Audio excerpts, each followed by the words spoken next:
ప్రేమాభిమానాలు అన్నీ వ్యాపారపరమైనటువంటి ఈ రోజుల్లో ఇటువంటి ఒక మంచి చిత్రాన్ని తీసుకువచ్చి ఒక తల్లి ప్రేమ, తల్లి మీద ప్రేమ కోసం కొడుకు తప్పించే తపన నా హృదయాన్ని నిజంగా కలిచివేసింది. ఎందుకంటే చిన్నప్పుడే నాకు కూడా తల్లి పోయింది. తల్లి ప్రేమ నేను ఎక్కువగా అనుభవించలేదు. అన్ఫార్చునేట్గా నాకే కాదు, మా అబ్బాయికి కూడా 9.5 సంవత్సరాలు ఉంటుండగానే వాడు తల్లి ప్రేమను పోగొట్టుకోగలిగాడు.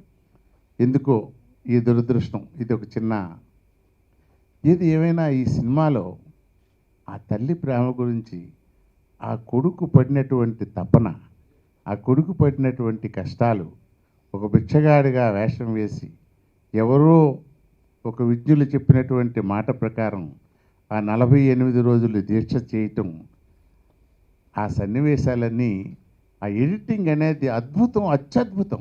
ఎందుకంటే ఎక్కడ కూడాను మన కేవీ రెడ్డి గారి సినిమాల్లాగా సాఫీగా నడిచిపోయింది సినిమా అంతాను. పేరు బిచ్చగాడు అయినప్పటికీ అది మనందరినీ ఒక అద్భుతమైనటువంటి అనుభూతికి, ఒక గొప్ప సందేశాన్ని అందుకున్నటువంటి అదృష్టానికి గురి చేసింది. చదలవాడ తిరుపతిరావు గారు ఇచ్చినటువంటి ఈ కానుక అద్భుతమైంది. సినిమాలు చాలా వస్తాయి, సినిమాలు చాలా పోతుంటాయి, కానీ ఈ సినిమాలో ఉన్నటువంటి ప్రత్యేకత అది మనం మరపురానటువంటిదిగా భావిస్తున్నాను. ఇది బిచ్చగాడు అనేటువంటి ఒక పాత్ర మరి చిరస్థాయిగా నిలిచిపోయినట్టుగా అద్భుతమైనటువంటి సందేశాన్ని, అద్భుతమైనటువంటి అనుభూతిని ప్రేక్షకులందరూ కలిగించేట్టుగా ఉంటుందని ఆశిస్తున్నారు. నేను దాదాపు సినిమాలకు వెళ్ళను.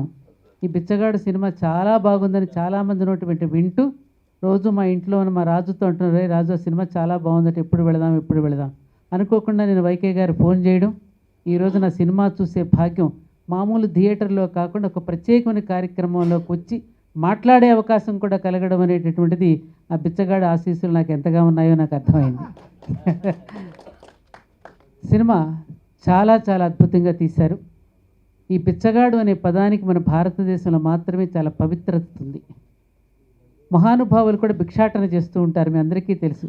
జగద్గురు శంకరాచార్యుల వారు గుర్తొచ్చారు ఇందాక సినిమా చూస్తూ ఉంటే. నడవలేని తల్లిని నడిపించడానికి పూర్ణానదినే దారి మళ్లించిన శంకరాచార్యుడు కూడా తల్లి కోసమే పూర్ణానదినే దారి మళ్లించాడు. ఆయన గుర్తుకొచ్చారు ఇందాక. ఆయన కూడా భిక్షాటనే చేశారు. ఆయన అలా భిక్షాటన చేస్తూ ఒక పేదరాలి ఇంటికి వెళితే ఏమీ లేకపోతే ఒక ఉసిరిగాయ జాడీలో ఎక్కడో ఉంటే ఎండిపోయిన ఉసిరిగాయ పెడితే ఇంటిలో కనకధార వర్షం కురిపించాడు, ఒక బంగారు కాసుల్నే కురిపించాడు. ఇందాక వారు చెప్పారు వెంటనే మా ఈ బిచ్చగాడు సినిమా తీసి ఆయన కోటీశ్వరుడు అయ్యాడని, అది కూడా గుర్తొచ్చింది నాకు. కాబట్టి ఈరోజు నీ సినిమా చూస్తూ ఉంటే గుర్తొచ్చింది ఏమిటంటే, ముఖ్యంగా తీసుకోవాల్సిన సందేశం తల్లి కోసం అక్కడ ఆరాటపడటమైన ఒక తపస్సు. ఎప్పుడైతే మనసు భగవంతుడికి సమర్పణ భావనతో ఎప్పుడైతే మనం పూజిస్తామో, ఆ సమర్పణ చెందినటువంటి మనసుకు భగవంతుడు ఎలా దగ్గరవుతాడో, తను అనుకున్న కార్యక్రమం ఎలా అనుగ్రహిస్తాడు అనేది ఒకటి రుజువయ్యింది మనకి. ముఖ్యంగా చెప్పుకోవాలనుకుంటే డబ్బింగ్ సినిమాలు స్టార్ట్ అయ్యాక చాలా సంవత్సరాల తర్వాత ఒక అద్భుతమైన సినిమా, మన తెలుగు సినిమా లాగా వచ్చినటువంటి ఒక అద్భుతమైన సినిమా, విజయాన్ని సాధించిన సినిమా బిచ్చగాడు.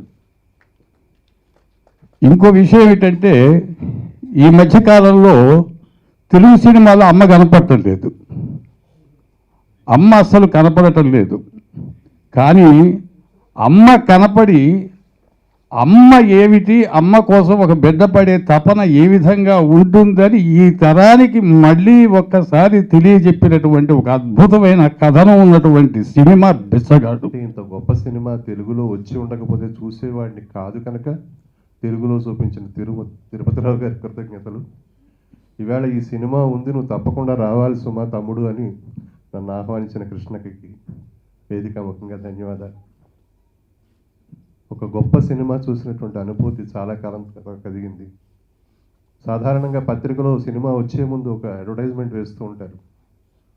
దీని రిలీజ్కి ముందు దాదాపు ఒక ఫుల్ పేజ్ యాడ్ వేసినట్టు గుర్తు నాకు. నేను ఆ రోజు అనుకున్నాను, బిచ్చగాడని పేరు పెట్టారు. అసలు ఎవడైనా ప్రపంచంలో తెలుగు ఉన్నవాడు ఇలాంటి పేరు పెడతాడా సినిమాకి? ఎవడు చూస్తాడని వెంటనే పేజ్ తిప్పేశా, చూడలేదు. దాంట్లో 2 రోజులు 3 రోజులు గడిచేటప్పటికి టాక్ ఆఫ్ ది టౌన్ కింద మారింది. బిచ్చగాడు బాగుందిట, బిచ్చగాడు బాగుందిట. చాలా విచిత్రమైన ఆలోచన కలిగినందుకు నేను బాధపడ్డాను ఆ రోజు, ఈ సినిమా చూస్తానా లేదా అని. అటువంటి ఒక గొప్ప చిత్రాన్ని వాళ్ళు చూసిన అనుభూతిని కలిగించిన తిరుపతిరావు గారికి మనస్ఫూర్తిగా ధన్యవాదాలు తెలియజేస్తున్నాను. ఒక్క మాట చెప్పాలి, ప్రయోజనాత్మకమైన కథ, ప్రయోగాత్మకమైన కథనం. స్క్రీన్ ప్లే చాలా గొప్పగా ఉంది, కథ లేకపోతే అసలు సినిమా లేదు. అలాంటిది అద్భుతమైన కథ చూపించారు మనకి.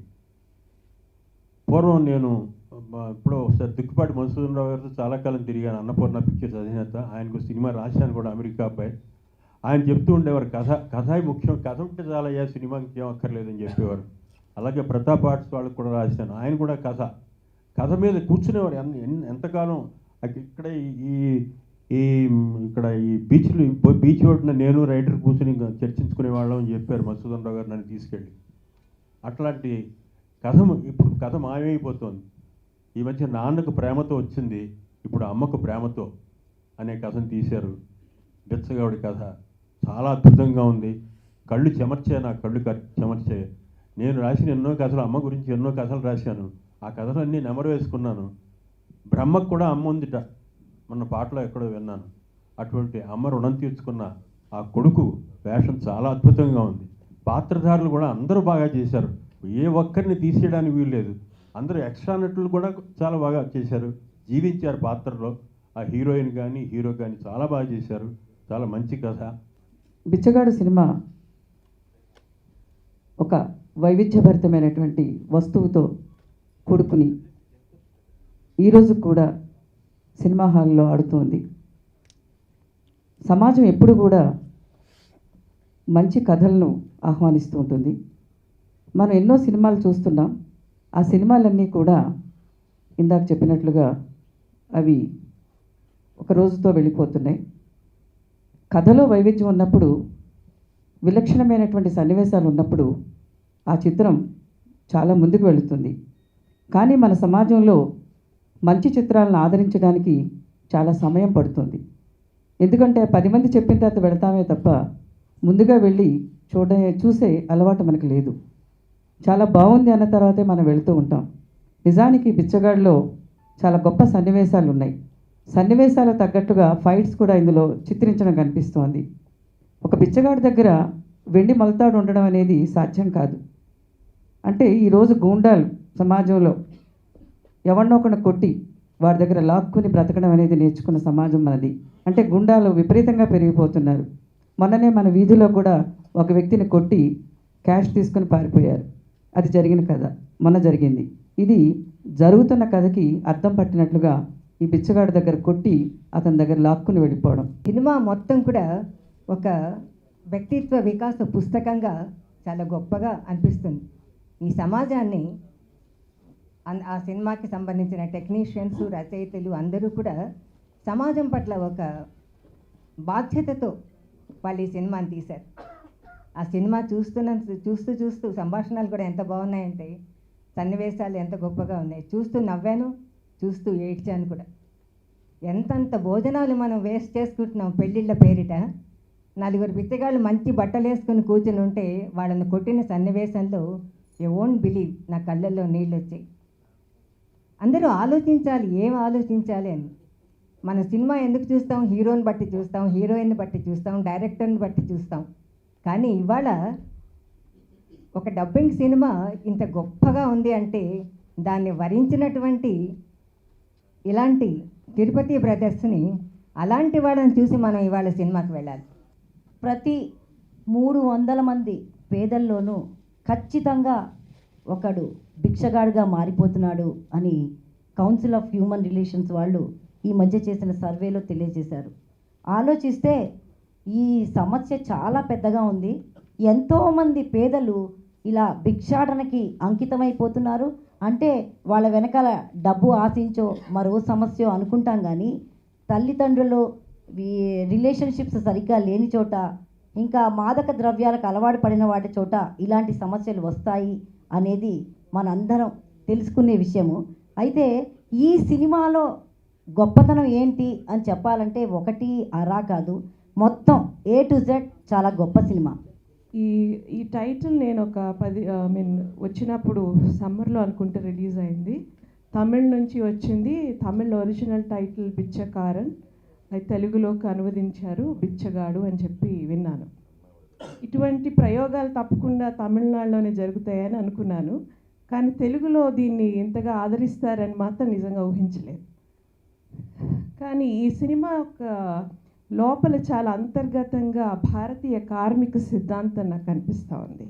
నేను ఆ మధ్య హిందీలో పీకే అని ఒక సినిమా వచ్చినప్పుడు అమీర్ ఖాన్ అంటాడు, ఎందుకు ఒక్కరికి ఒక చోట కష్టం వస్తే ఎక్కడో మెట్లెక్కమని చెప్తారు, ఏదో దీక్ష తీసుకోమని చెప్తారు, కష్టం ఇక్కడ ఉంటే అదేదో దీక్ష తీసుకోవడం వల్ల నీ కష్టం ఎలా తీరుతుంది అని మన సెయింట్స్ చెప్పే సజెషన్స్ని ఒక రకంగా వ్యంగ్యంగా ఆ సినిమాలో విమర్శించారు. కానీ దానికి యాక్చువల్గా మన కార్మిక సిద్ధాంతంలో చెప్తారు, జీవితంలో మనకు ఎదురయ్యే కష్టానికి సుఖానికి మనం చేసిన మంచి కర్మలు చెడ్డ కర్మలు ఫలితంగానే వస్తాయని నమ్ముతారు. ఇది భారతీయ సిద్ధాంతం. అలాగే ఎందుకు చెప్తారు ఈ దీక్షలో, నీ తల్లి కష్టంలో ఉంటే నువ్వు ఇలా కష్టపడు అంటే దాన్ని బ్యాలెన్స్ చేయి, అంటే బ్యాలెన్స్ గుడ్ బ్యాడ్ కర్మ విత్ గుడ్ కర్మ, ఆర్ లీవ్ యువర్ ఈగోని వదిలిపెట్టండి, నీ అభిమానాన్ని వదిలిపెట్టు, అలా బ్యాలెన్స్ చేయని చెప్పటం భారతీయ కర్మ సిద్ధాంతంలో ఒక భాగం. అది కూడా ఇది ఎక్కడో నిగూఢంగా ఈ సినిమా స్టోరీలో, అంటే మనకు సామాజిక దృక్పథం ఉంది, అంటే మనం యాచక వృత్తిని అతి నీచంగా చూస్తాం. అట్లాగే మనం సినిమా టైటిల్స్లో గ్రాండ్యూర్ని మ్యాగ్నానిమిటీని కోరుకుంటాం. హీరో అంటే వీరుడు సూర్యుడు బలవంతుడు లేకపోతే ఎక్స్ట్రాడినరీ పనులు చేసే వ్యక్తినే మనం ఆరాధనగా చూసేటువంటి వాటినే టైటిల్స్గా యూజువల్గా మనం యాక్సెప్ట్ చేస్తాం. కానీ ఇంత ఈగో లేకుండా బిచ్చగాడు యాచకుడు అంటే టోటల్ ఈగో అనేది లేకుండా కంప్లీట్లీ ఈగోలెస్గా ఉండటం అనేది యాక్చువల్గా భారతీయుల స్పిరిచువాలిటీలో భాగం. అంటే you have to leave your సెల్ఫ్లెస్గా అవ్వటం అనే ఒక ఫిలాసఫీ ఇందులో నాకు కనిపిస్తూ ఉంది. పిచ్చైకారన్ అనేటువంటి ఒక తమిళ సినిమాకి నిజానికి విజయ్ ఆంటోనీ మ్యూజిక్ డైరెక్టర్, ఒక మ్యూజిక్ డైరెక్టర్ హీరోగా వేసిన సినిమా ఇది. తన సంగీతం కూడా ఆయనే. విజయ్ ఆంటోనీ, సత్న హీరోయిన్గా వేసినటువంటి ఆమె సత్న. ఇది నిజానికి ఇంత చక్కటి కథని ఎక్కడ తమిళ వాసన కనబడదు. తమిళం అనగానే ఒక ఓవర్ ఇదిగా మెలో డ్రామా ఎక్కువగా ఉన్నట్టుగా కనిపిస్తుంది మనకి. కానీ తెలుగులో తీయడంలో ఆ తెలుగుతనానికి చాలా దగ్గరగా తీసుకొచ్చారు. ఇందాక అందరూ అన్నట్టుగానే అసలు ఈ బిచ్చగాడు పేరేమిటి అన్నాడు ఆశ్చర్యపోయడంలో, బిచ్చగాడు అది నిజానికి బిచ్చం ఎత్తుకునే గాడ్ అంటే శివుడు. మరి అటువంటి అంత ఉదాత్తమైనటువంటి భావన ఉన్నటువంటి వ్యవహారం అందుకు నిలబడింది నేను అనుకోవడం. ఆ గాడ్ అనే మాట అందులో ఉంది, బిచ్చగాడు అనేటువంటి మాటలో. ఏదో బిచ్చం ఎత్తుకోవడం ముష్టోడు అనలేదు కదా, ముష్టోడు అని పేరు పెట్టలేదు, బిచ్చగాడు అనే పేరు పెట్టారు. అంటే అందులో కూడా ఒక ఔచిత్యం ఉంది. తర్వాత తెలుగు మాటలు సంభాషణలు, నేను అనుకుంటా భాషాశ్రీ అనుకుంటా సంభాషణ రాసింది. ఆ భాషాశ్రీ చాలా చక్కటి మాటలు ఉన్నాయి. తెలుగు అన్ని సన్నివేశాలు అన్నీ కూడా చాలామంది పేర్కొనే పదే దాన్ని మళ్ళీ నేను పునరుక్తం చేయక్కర్లేదు. మంచి సన్నివేశాలు ఉన్నాయి నిజానికి, మంచి సంభాషణలు. మనసంతా అమ్మ ప్రేమతో బరువెక్కిపోయిన ఈ వేదిక మీద అందరూ ఆత్మీయులు ఆత్మబంధువులు ఉన్న ఈ సభా వేదిక పైన ఈ విధంగా మాట్లాడే అవకాశాన్ని అదృష్టాన్ని నేనే కల్పించుకున్నందుకు నేను ఎంతో అదృష్టవంతురాన్ని. వరుసగా పేపర్లో చూస్తూ బిచ్చగాడు అని చూస్తూ నిర్మాతలు ఎవరో కాదు, మా తిరుపతిరావు గారు, మా శ్రీనివాసరావు గారు, తెనాల్లో మా నాన్నగారికి ఆప్తమిత్రులు, అంతేకాదు మా అన్నయ్య అక్కినేని గారికి ఎంతో ఆప్తులు. ఒక్కసారి తిరుపతిరావు గారికి ఫోన్ చేసి బిచ్చగాడు ఇంత గ్రాండ్ సక్సెస్ అవుతున్నందుకు నాకు చాలా సంతోషంగా ఉందంటే అప్పుడు ఆయన ఫోన్లోనే ఆయన కళ్ళ నీళ్ళు నాకు కనిపించాయి. అమ్మ మీరు మాట్లాడుతుంటే మీ అన్నయ్య మాట్లాడుతున్నట్టుంది, తప్పకుండా వెంటనే సినిమా చూడండి, చూసి నాకు ఫోన్ చేయండి అని చెప్పారు. సినిమా చూసి నేను మాట్లాడలేకపోయాను. నా స్పందనను ఆంధ్రజ్యోతిలో రాయటం జరిగింది. ఈ రోజున ఈ యువకళావాహిని అంటే ఆయన తిరుపతిరావు గారికి అన్నయ్య ఎంత సన్నిహితులు. ఈ వేదిక మీద ఒక చిన్న విశేషం ఉంది.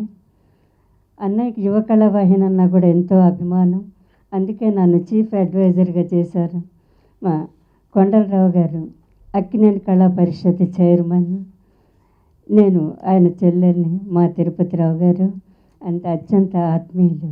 అది ముందరగా నేను చెప్పుకుంటూ, ఇంకా బిచ్చగాడి విషయానికి వస్తే, నేను పత్రికలో రాశాను, ప్రతి వాళ్ళు కూడా బిచ్చగాడి చిత్రం చూడాలి, చూసి తీరాలి, చూడని వాడు దురదృష్టవంతులేను. ప్రతి ఒక్కరి ఇళ్లలోనూ కూడా భగవద్గీత ఎట్లా ఉండాలో ప్రతి ఇంట్లో ఉన్న ప్రతి వాళ్ళు కూడా బిచ్చగాడు చూడాలి, చూసి తీరాలని. అది పాండురంగ మహత్యం ఒక్కసారి గుర్తుకు తెచ్చుకుంటే, అందులో తండ్రికి పాదాలు పడుతూ సాక్షాత్తు శ్రీకృష్ణుడే వచ్చి పుండరీక అని పిలుస్తుంటే, ఉండు స్వామి మా నాన్నకి మా తండ్రికి కాళ్ళు పట్టాలని ఏక దీక్షతో తండ్రి సేవ చేసిన ఆ పుండరీకుల్లాగా ఈ రోజున ఈ బిచ్చగాడి చిత్రంలో ఆఖరికి మృత్యువు కూడా తను సమీపిస్తున్నా కూడా ఏమాత్రం చెదరక బెదరక ఒక సాధువు చెప్పిన దాన్ని నమ్మకంతో నిలుపుకుని చివరికి అమ్మని బతికించుకున్నాడు ఈ బిచ్చగాడు. కృష్ణకుమారి నా చేతిలో పెడితే ఆయనే గుర్తొచ్చి దుఃఖం తప్ప నాకు సంతోషం ఏం కనిపించలేదు. ఆయన బ్రతికుండగా ఆయన ఎదురుగా కూర్చొని ఏదో నాకు నువ్వు ఒక కొండంత అండాని నన్ను నిర్మాతగా నిలబెట్టింది నాగేశ్వరరావు గారే. ప్రతి చోట అణువు కూడా నాకు అక్కినేని నాగేశ్వరరావు గారే ఎక్కడి నుంచో ఆశీర్వదిస్తున్నాడు. మా తిరుపతిరావు సినిమా పిచ్చిగాడు నా దేవదాసులాగా వెళ్ళాలని, లేకపోతే ప్రజలు ఇంత ఆదరించటం ఏంటి? 50 థియేటర్లు కూడా దొరకకుండా అతి కష్టం మీద 50 థియేటర్లతో మొదలు పెడితే 50వ రోజు 250 థియేటర్లు. అలాగే ఈటీవీ రామోజీరావు గారు, ఈనాడు, ఆంధ్రజ్యోతి ప్రతిరోజు బిచ్చగాడికి అండగా ఉన్నారు. అలాగే మా కృష్ణకుమారి గారి మాట కాదని లేకొచ్చా కానీ ఏ ఫంక్షన్కి నేను రాను, ఆయనకి తెలుసు, నాగేశ్వరరావుకి కూడా తెలుసు. ఇంతమంది ఆత్మీయులు చూడగానే యువ కళావాహినిలోకి నాగేశ్వరరావు పోయినా ఆయన తరపున నేను ఉన్నాను, సోదర సోదరి మనలారని చెబుతున్నాను. చాలా థ్యాంక్స్ అండి. ఆ సినిమాకి ఎంతో బలం చేకూర్చింది ఆ మంత్రం. ఇప్పుడే అడుగుతున్నారు. ఇటువంటి గొప్ప చిత్రం మనకు అందించినందుకు ముందుగా బిచ్చగాడు తెలుగు చలనచిత్రం నిర్మించిన తిరుపతిరావు గారికి, శ్రీనివాసరావు గారికి, మిగిలిన వారి బృందానికి అందరికీ కూడా హృదయపూర్వకమైనటువంటి కృతజ్ఞతలు తెలియజేస్తూ